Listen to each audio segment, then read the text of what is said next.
우리는 내가 신뢰하는 사람, 내가 믿고 따르는 사람에게 꾸중을 들으면 기꺼이 수용합니다.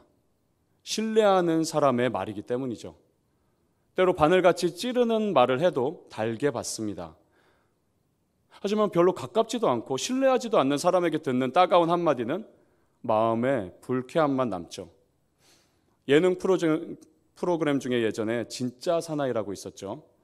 컨셉이었겠지만 매번 무서운 교관을 등장을 시켰습니다. 그 교관은 참여한 연예인들을 날카롭게 대하고 실수하면 매섭게 혼나고 했죠. 그러다가 훈련 일정을 마치고 퇴소할 때 대부분 그 교관에게 고맙다며 눈물을 흘리는 사람도 있었습니다. 그 며칠 동안 관계가 형성되기 때문이죠. 하지만 별 관계없는 사람에게 혼나면 10중 8구 반항심이 생기고 대들기도 합니다. 더구나 점점 개인 중심의 사회로 변화되면서 이런 모습을 더 쉽게 보게 됩니다.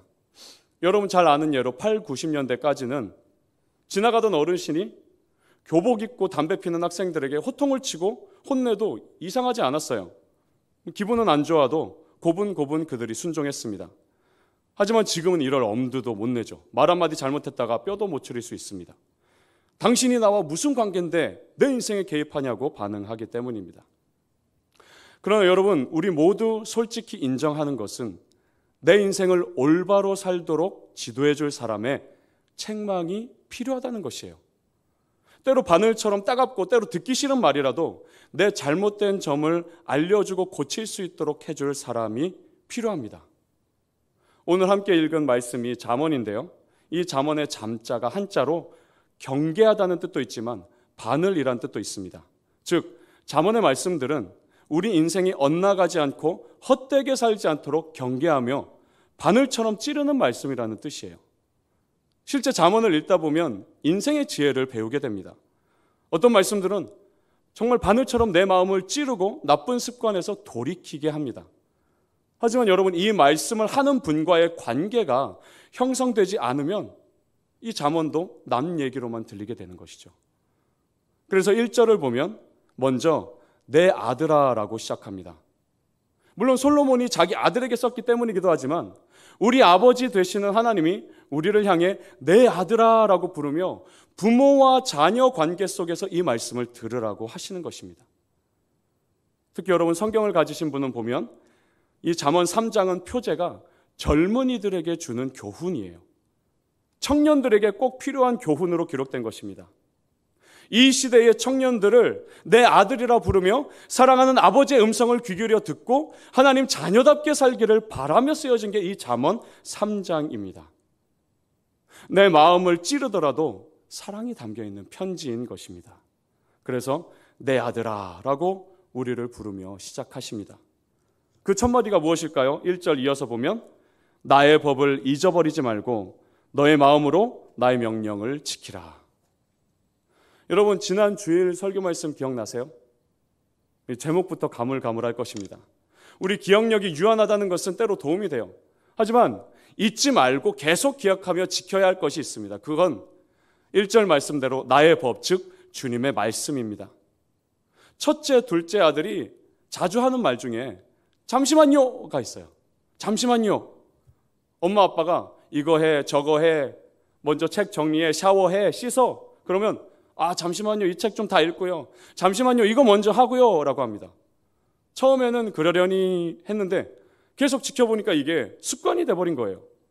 부모님 말씀에 무조건 잠시만요. 라고 반응하고 자기 하고 싶은 거 먼저 합니다.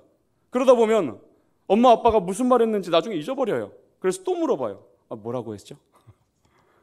우리 아버지 하나님의 말씀은 우리를 살리는 말씀입니다. 지난주에 완전히 마른 뼈도 말씀을 듣자 살아났듯이 우리 몸과 영혼을 살리는 건 이 하나님 말씀입니다. 남들 아무도 모르는 그 깊숙한 죄악들을 찌르고 도려내서 그리스도인답게 살게 하는 건 오직 성경 말씀이에요. 그런데 우리는 습관적으로 잠시만요라고 반응하고 있지 않습니까? 내 살고 싶은 대로, 내 선택하고 싶은 대로 먼저 해놓고 그 다음에 가만히 있자. 하나님이 뭐라고 말씀하셨더라 라며 잊어버리지 않습니까? 20, 30대 청년 시절이 중요한 이유는 이 시기에 자기 나름의 세상 사는 법과 세계관이 정해지기 때문이에요. 인간관계 맺는 법, 돈 관리하는 원칙, 시간 관리하는 원칙 등이 정해지고 굳어지는 게 이 청년의 때입니다. 그런데 잘못된 가치관을 배워서 그게 내 방식대로 굳어지면 평생 그렇게 살다 죽는 거예요.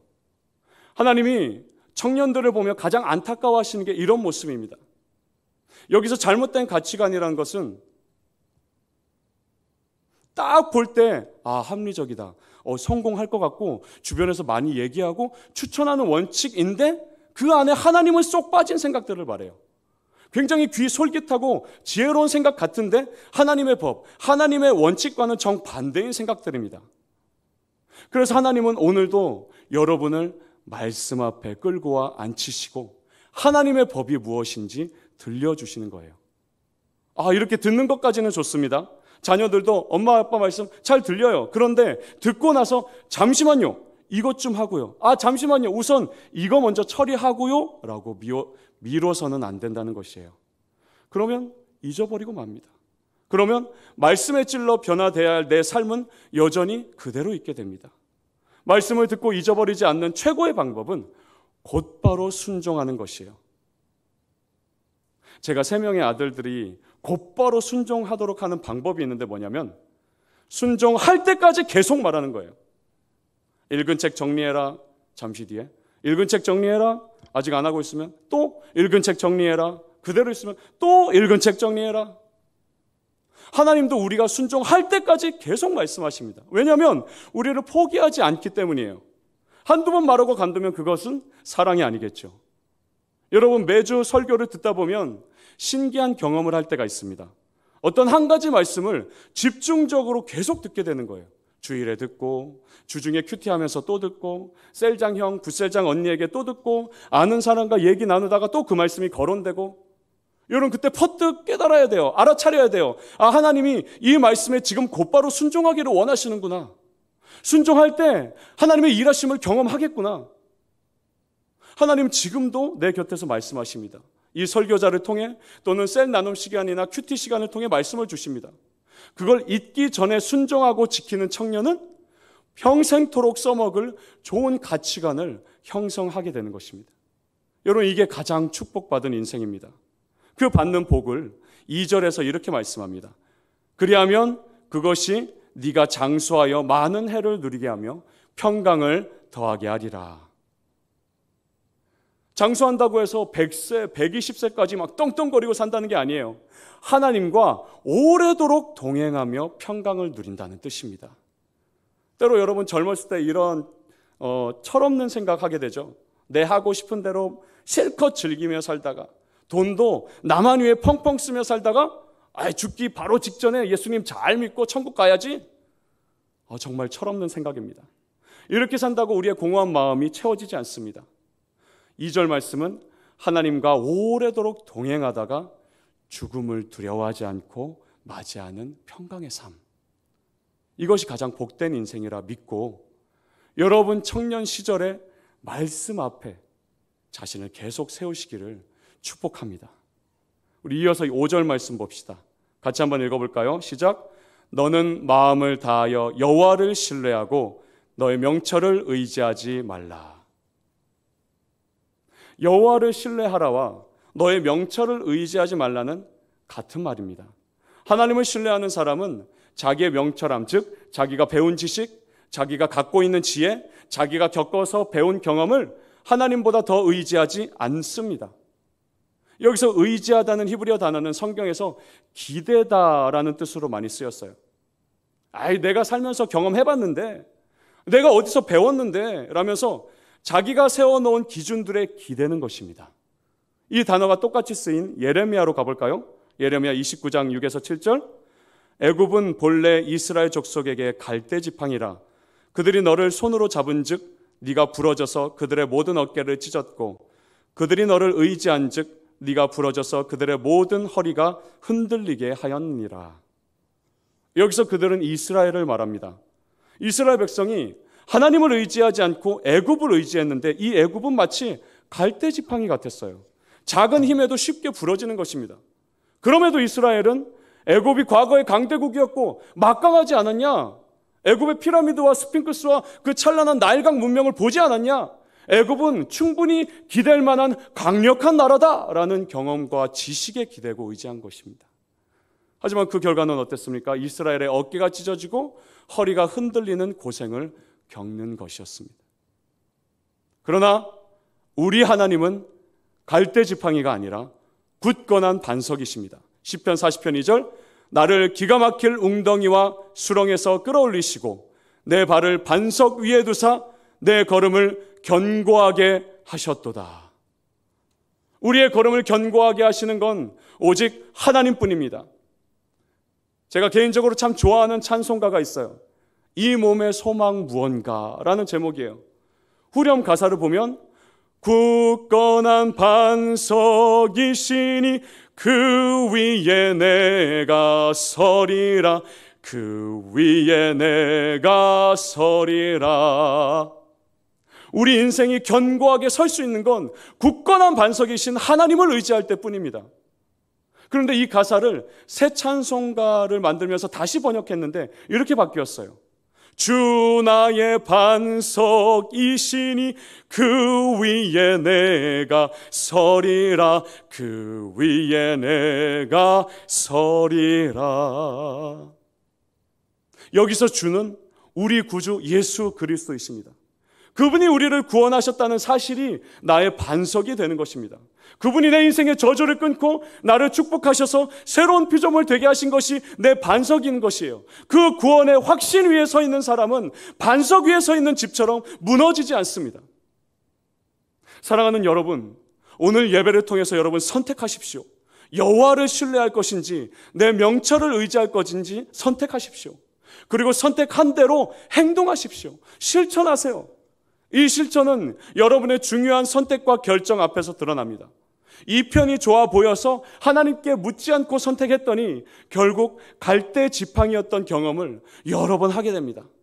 이와 반대로 손해보는 것 같고 남들에게 부끄럽더라도 하나님을 선택할 때 하나님이 여러분을 굳건한 반석처럼 책임지십니다. 우리가 기대고 의지할 분은 영원한 반석 되시는 내 구주 하나님이십니다. 이사야 26장 4절, 너희는 여호와를 영원히 신뢰하라. 주 여호와는 영원한 반석이심이로다.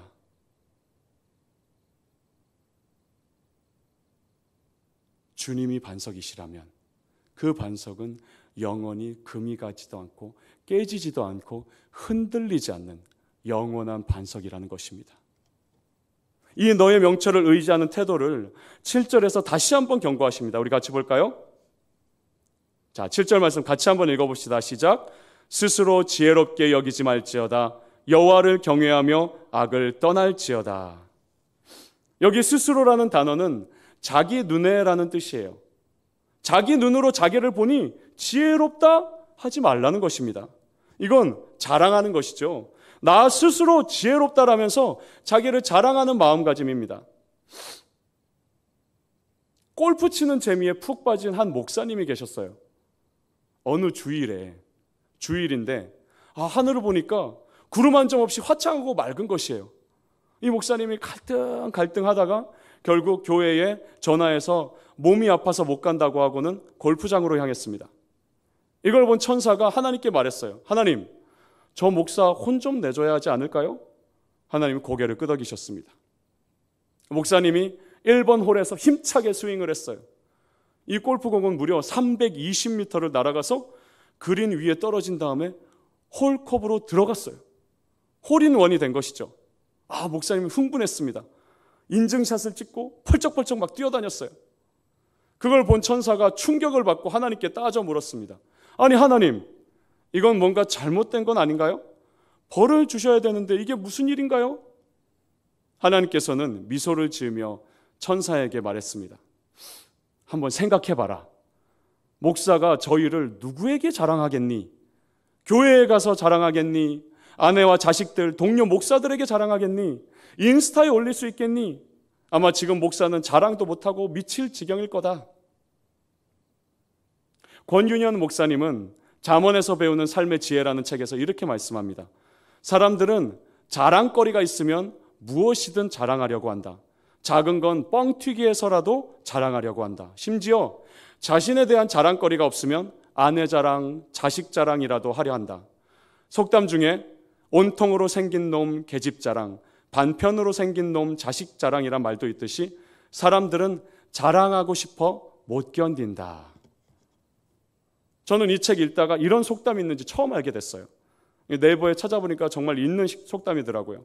자랑이 너무 지나치는 걸 경계하는 속담이었습니다. 자랑이 지나치면 자기 위치를 잊어버립니다. 자기 자리와 하나님 자리를 맞바꾸는 것이에요. 꼭 자기 입으로 나 지혜롭다, 나 똑똑하다 말하지 않아도 속으로 높아진 마음, 교만한 마음, 남을 깔보는 마음은 그 뿌리가 스스로 지혜롭게 여기는 마음인 것입니다. 하나님은 예레미야를 통해 이렇게 경계하셨어요. 예레미야 9장 23절, 여호와께서 이와 같이 말씀하시되 지혜로운 자는 그의 지혜를 자랑하지 말라, 용사는 그의 용맹을 자랑하지 말라, 부자는 그의 부함을 자랑하지 말라. 여러분 잘 보면 지혜를 자랑하는 사람이 어리석은 사람이 아니에요. 지혜로운 자가 자기 지혜를 자랑하는데 그러지 말라는 것입니다. 분명 싸움에 능한 용사인데 자기의 용맹함을 자랑하지 말라고 하십니다. 부자도 그렇죠. 분명 돈 많은 부자인데 자기 부함을 자랑하지 말라고 하십니다. 왜냐하면 이 모든 것을 주신 분이 하나님이시기 때문이에요. 내가 아무리 지혜롭고 가진 것이 많아도 일을 행하고 이루시는 분은 하나님이시기 때문입니다. 그래서 자랑하지 말라고 하십니다. 여러분 삼국지에서 가장 지혜로운 사람을 뽑는다면 제갈공명일 것입니다. 유비도 죽고 조조도 죽은 이 삼국지 후반부에 보면 제갈공명의 버금가는 또 하나의 지략가가 나오는데 그 이름이 사마의예요. 이 두 사람의 운명을 가른 유명한 전투가 호로곡이라는 골짜기에서 벌어집니다. 골짜기 모양이 호로병처럼 생겨서 호로곡이라고 하는데요. 그래서 이 전투를 호로곡 전투라고 합니다. 제갈공명이 사마이의 군대를 호로곡으로 이렇게 유인을 해요. 그래서 가둬놓습니다. 그리고 골짜기 위에서 횃불을 던집니다. 불을 던져요. 그러자 심어놨던 지뢰가 터지고 미리 갖다 놓은 마른 장작에 불이 붙으면서 완전히 갇혀서 불타 죽게 된 거예요.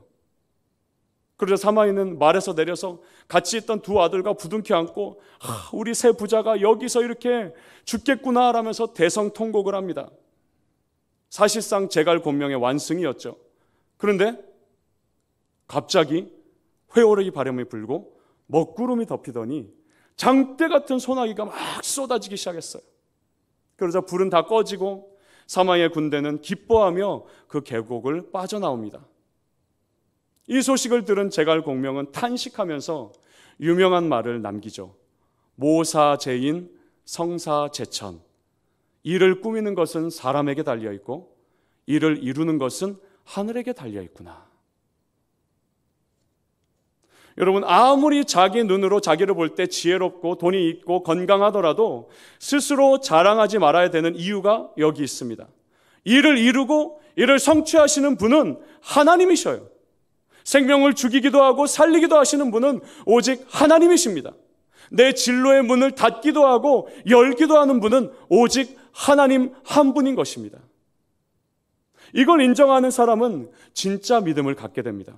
아, 내가 직장에 들어가게 된 거 내 능력인 줄 알았는데 하나님이 하셨구나. 아, 내가 이렇게 건강한 거 꾸준히 운동하고 자기관리 꽤 하니까 그런 줄 알았는데 하나님의 은혜구나. 아, 내가 이 정도 성적 얻고 이 정도 성공한 거 보니까 나 좀 자랑해도 되겠구나 했는데 그게 아니라 하나님이 하신 거구나. 하나님의 은혜였구나. 이것을 깨닫게 되면 그때부터 몸에 힘을 뺄 수 있습니다. 잔뜩 힘주고 피곤하게 살던 인생을 하나님께 맡겨버리니까 몸과 마음에 괜히 들어가 있던 힘과 긴장이 풀어져요. 자유를 맛보기 시작하는 것이죠. 그럼 우리는 무엇을 자랑하는가? 갈라디아서 6장 14절은 이렇게 말합니다. 그러나 내게는 우리 주 예수 그리스도의 십자가 외에 결코 자랑할 것이 없으니 그리스도로 말미암아 세상이 나를 대하여 십자가에 못 박히고 내가 또한 세상을 대하여 그러하니라.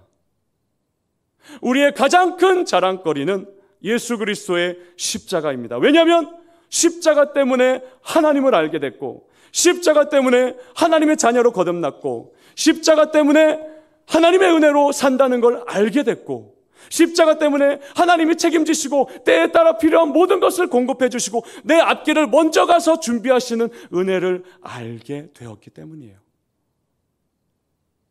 하나님은 아무에게나 이런 은혜를 주지 않습니다. 십자가를 통과해 거듭난 사람, 그래서 거룩하다 인정받은 당신의 자녀에게만 이런 은혜를 주십니다.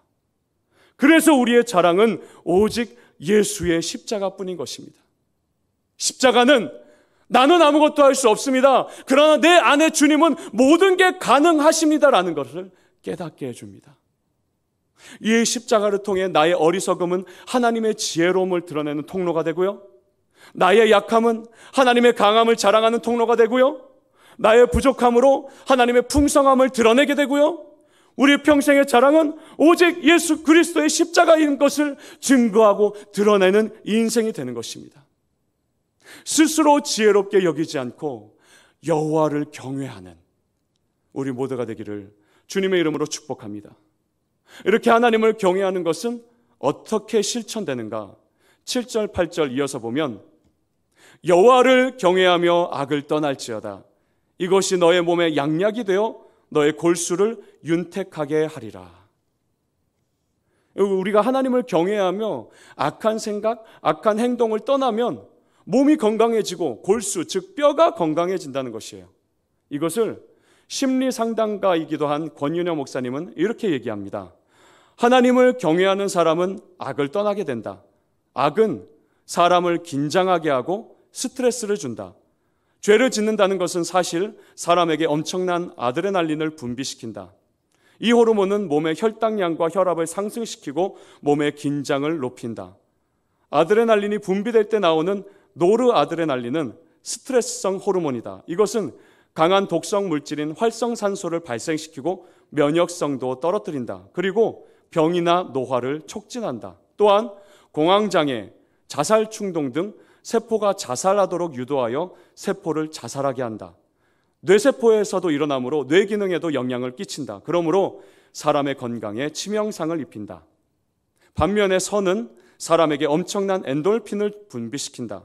선을 행하면 기쁨이 있고 즐거움이 있다.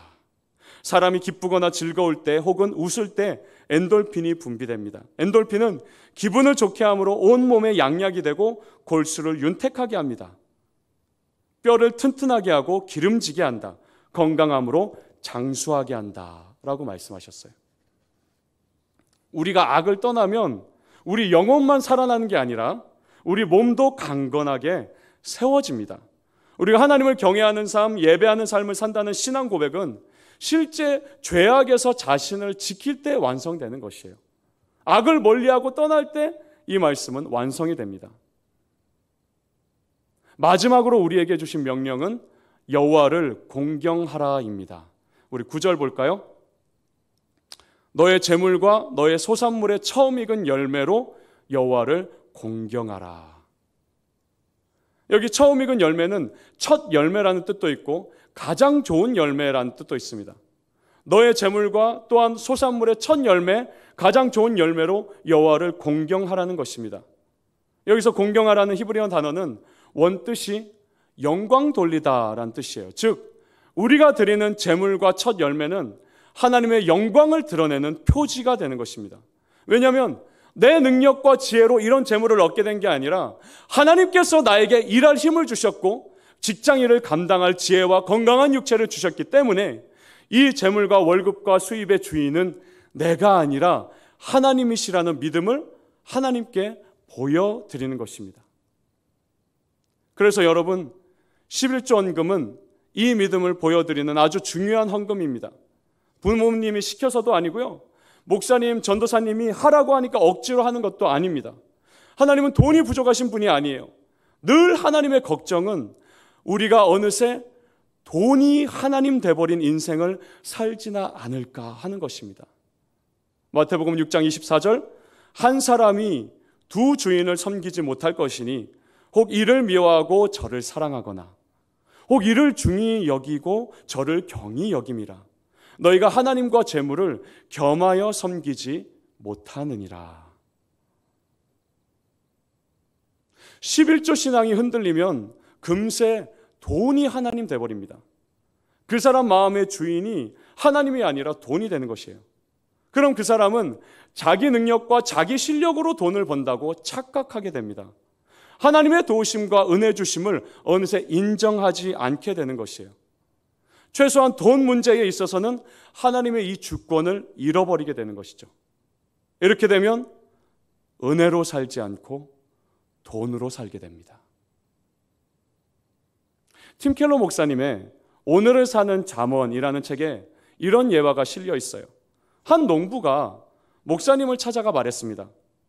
목사님, 우리 집 소가 뜻밖의 쌍둥이를 낳았습니다. 나중에 팔아서 그 한 마리 값을 교회에 헌금하겠습니다. 그런데 몇 주 후에 이런 소식을 전했습니다. 목사님, 죄송하지만 주님의 송아지가 죽었습니다. 죽은 쪽은 항상 주님의 송아지라는 말로 팀 켈러 목사님이 마무리를 합니다. 사랑하는 청년 여러분, 11조 헌금은 월급 받으면 생각만 하고 있다가 나중에 내는 것이 아닙니다. 내가 쓸 돈 먼저 쓰고 남은 걸로 내는 것이 아닙니다. 수입이 생기면 곧바로 떼어서 드릴 때 온전한 11조가 됩니다. 이런 습관이 자리 잡지 않으면 우리도 평생 주님의 송아지가 죽었다는 말을 하며 살지 모릅니다. 9절 말씀대로 우리가 하나님을 공경하고 하나님께 영광 돌리는 인생은 내 재물과 첫 열매를 하나님께 아끼지 않을 때 가능해집니다. 이 말씀을 생각하며 안타까운 것은 우리 청년들 중에 아직 11조 신앙을 실천하지 않는 청년이 꽤 있다는 것이에요. 까맣게 잊고 있었다면, 혹은 11조 신앙이 어느새 무너져 있었다면 오늘 예배를 통해 다시 세우게 되기를 바랍니다. 인생의 가장 결정적인 유혹은 돈과 관련되어 찾아옵니다. 이 유혹에 흔들리지 않기 위해서는 평소에 근육을 길러야 되는데 그게 바로 11조 생활입니다. 저는 여러분이 한 명도 빠짐없이 돈의 노예가 되지 않기를 바라고 또 기도할 것입니다. 하나님은 여러분의 평생에 필요한 모든 것을 채워주실 것이에요. 당장 눈앞에 돈 욕심 때문에 하나님을 포기하지 않는 여러분 되길 바랍니다. 그런 마음으로 한 가지 권면을 합니다. 9절 말씀에서 너의 소산물에 처음 익은 열매를 드리라고 한 것처럼 직장의 첫 월급을 하나님께 드리십시오. 그리고 두 번째 월급은 부모님께 드리십시오. 내가 돈 벌 수 있도록 생명 주신 하나님과 부모님께 감사를 표하십시오. 그리고 2달 늦게 월급 받는다고 생각하면 됩니다. 그 후부터 받는 수입은 11조를 꼭 먼저 떼어서 헌금하시기 바랍니다. 하나님이 반드시 여러분의 필요를 채워주실 것입니다. 우리 10절 같이 봅시다. 그리하면 너의 창고가 가득히 차고 너의 포도즙 틀에 새 포도즙이 넘치리라. 이 말씀은 무조건 부자가 된다는 뜻이 아닙니다. 우리는 처음 익은 열매를 드리지만 주님은 처음부터 끝까지 채워주신다는 말씀이에요. 우리는 10분의 1을 드리지만 하나님은 우리가 숨을 거두는 날까지 돌봐주시고 책임지신다는 뜻이에요. 바울은 돈을 사랑함이 일만하게 뿔이라고 했습니다. 우리는 최선을 다해 돈을 벌되 그 수입은 하나님이 주셨다고 고백하며 첫 수입과 11조를 감사함으로 드릴 줄 알아야겠습니다. 돈의 청지기로 사느냐 돈의 노예로 사느냐는 한 끗 차이입니다. 돈을 사랑하여 노예가 되지 말고 하나님을 사랑하여 돈의 청지기요 관리자가 되는 우리가 되기를 바랍니다. 마지막으로 한 가지만 더 권면하겠습니다. 여러분도 지금 요즘 경기도와 지자체에서 주는 재난지원금을 받았거나 또 받을 줄로 압니다. 정말 어려워서 꼭 써야 되는 게 아니면 그 지원금을 어려운 사람을 위해 쓰도록 합시다. 제가 받은 지원금을 코로나19 헌금으로 드렸어요. 우리보다 훨씬 어려워 고통스러워하는 이웃들이 있습니다. 이들을 위해서 여러분이 그 받은 지원금을 사용하는 것도 9절 말씀처럼 여호와를 공경하는 것입니다. 왜냐하면 너의 이웃을 사랑하라 하신 말씀에 순종하는 태도이기 때문입니다. 오늘 말씀을 통해서 우리를 아들, 딸로 부르시며 말씀을 잊지 말고 곧바로 순종하라는 명령, 하나님을 신뢰하고 너의 명철을 의지하지 말라는 명령, 스스로 지혜롭게 여기지 말고 하나님을 경외하며 악을 떠나라는 명령, 마지막으로 너의 재물과 소산물의 처음 익은 열매로 하나님을 공경하라는 명령을 들었습니다. 우리를 구원하시고 굳건한 반석 위에 세우신 하나님을 사랑하며 이 명령에 순종하고 하늘의 축복을 누리는 여러분 되기를 주님의 이름으로 진심으로 부탁드립니다. 우리 함께 기도하겠습니다. 하나님 아버지, 주께서 우리를 구원하시고 그것으로 끝나지 않고 날마다 그 생명을 풍성케 하시니 감사합니다. 우리를 흔들리는 바위가 아니요 굳건한 반석 위에 세워주시니 감사합니다. 오직 우리 하나님만이 우리의 굳건한 반석이요 영원한 반석 되심을 우리가 믿음으로 고백합니다.